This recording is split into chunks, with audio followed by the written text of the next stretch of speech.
एगो कन्या के राजा जी परदेश बाणे। गाँवे में उनकर सखी के जौन सैया बाणे, जब भी उनका के देखा तारे तभी आँख मारा तारे तो कबो चुमा मांगा तारे। परेशान होके उ कन्या अपना राजा भी फोन लगोले बिया और कहतिया, पूर्वी के भाव लागल भैया।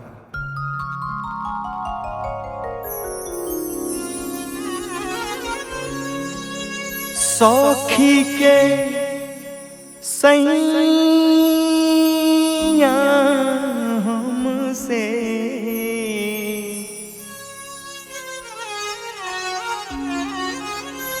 हो सखी के सैया हमसे मांगो तारे चुम्मा राजा कबोले अइबा। धड़कता जियरा हमार, ए राजा कबोले अइबा। धड़कता जियरा हमार, राजा कबले अइबा। धड़कता जियरा हमार, राजा कबले अइबा। हो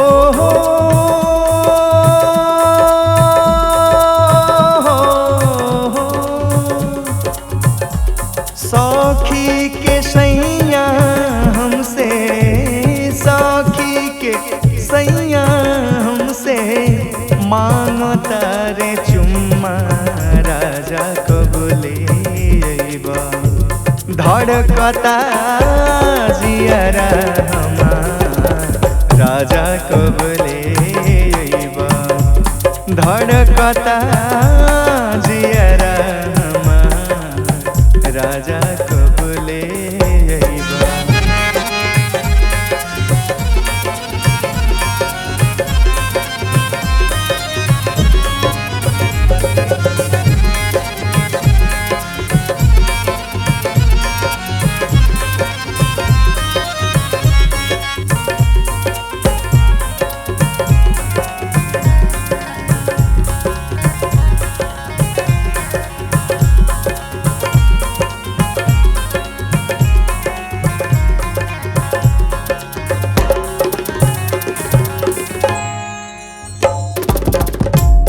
बालिया लाली दूनो रहिया गोरे,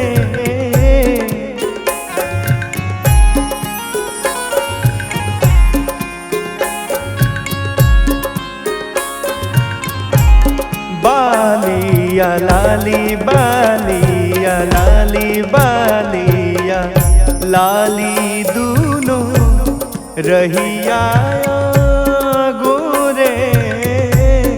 सखी के सैया तोहसे गोरबाने थोरे, गोरबाने थोरे।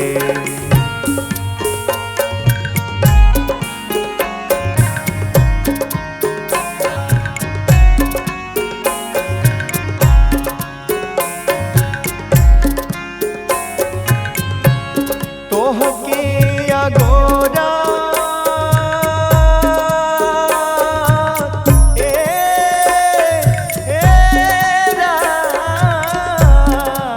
राजा जी, तोहके अगोरात बीतल, तोहके अगोरात बीतल।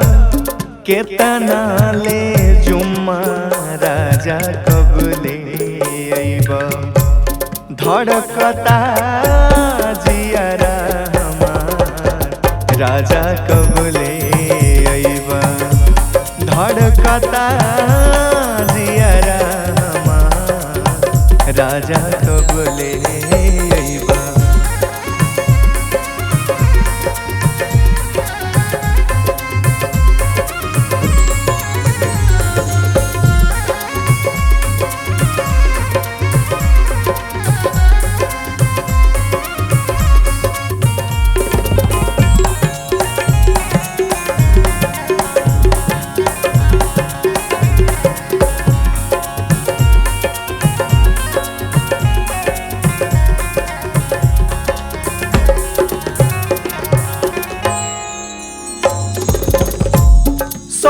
सखी के सैया बाड़े कटले चिकोटी।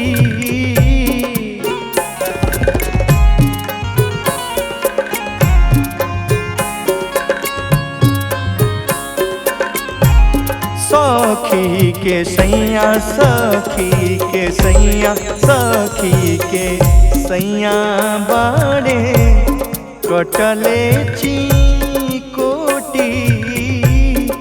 कहले अकेले कैसे खेलता रुगोटी, खेलता रुगोटी।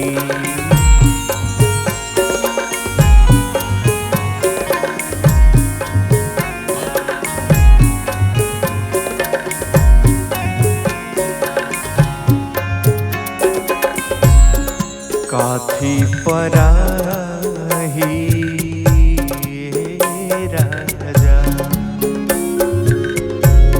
काथी पराही तू, काथी प नीरज तू, करेल मुँह तुम्हारा राजा कबले अइबा। धड़कता जियरा राजा कबले अइबा। धड़कता जियरा राजा कबले अइबा। हो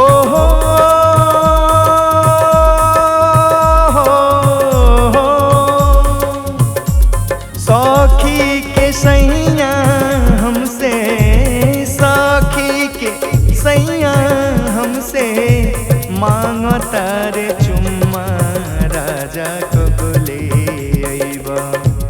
धड़कता जियरा राजा कबले अइबा। धड़कता जियरा राजा कबले अइबा। धड़कता जियरा राजा कबले